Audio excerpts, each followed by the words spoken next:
Let's learning easy English with Juliet. 5 دقايق بس هنتعلم الانجليش مع بعض. Hello my friends. فيديو النهارده هنتعلم الانجليزي من حاجات حوالينا. فيديو النهارده هنعمل تحدي ان احنا نحاول نقول كلمات انجليزي على الحاجات اللي حوالينا، يعني اي حاجه حوالينا نشوفها هنقولها بالانجليش، وكمان هنسبيلنج الكلمه دي على الديجيتال سمارت بورد بتاعنا. النهارده هنقول مثلا هنشوف ايه الحاجات اللي حوالينا.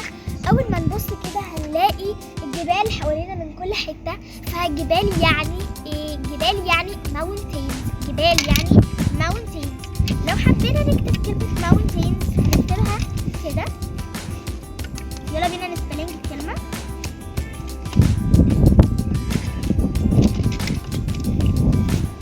كده دي تكون كلمه mountains. mountains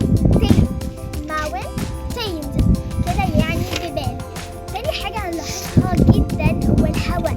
الهواء موجود في كل حتة حوالينا وكلنا مش جميل. ممكن الهواء يعني air. الهواء يعني air. لو جينا نكتب air هنكتبها بالشكل ده. بصوا كلمة سهلة قوي، من أكتر الكلمات السهلة وممكن ندخلها في جمل كتير قوي، زي مثلا the air is fresh. the air is fresh.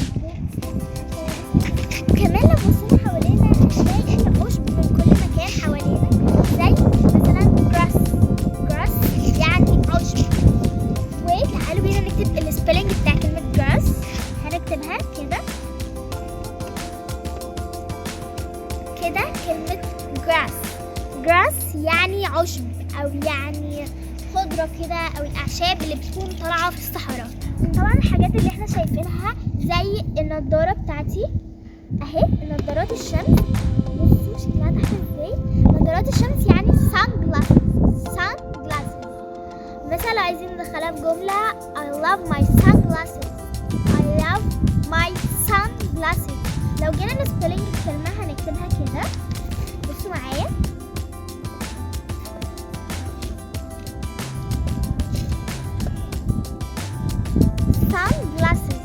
sunglasses اللي هي نظارات الشمس او اللي بتحمينا من الشمس. الشمس اصلا يعني ايه؟ الشمس يعني sun. زي كده السبيلنج بتاعها، ودي كلمة طبعا كلنا عارفينها. كمان لو بصينا حوالينا هنلاقي حاجات كتير قوي، منها الاشجار. اشجار يعني trees. لو جينا نكتبها كده اهو trees. قولوا معايا trees. very good. نكمل ونشوف الحاجات اللي حوالينا. هنلاقي حوالينا مثلا زي بيوت او مباني كده صغيره. المباني دي اسمها هوم اللي هو المنزل. لو جينا نكتبه كده هنكتب homes بالشكل ده. وكمان هنلاقي حوالينا حاجات كتير قوي، منها البشر اصلا اللي حوالينا.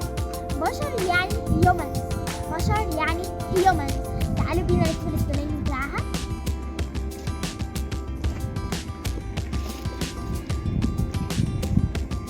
humans يعني بشر.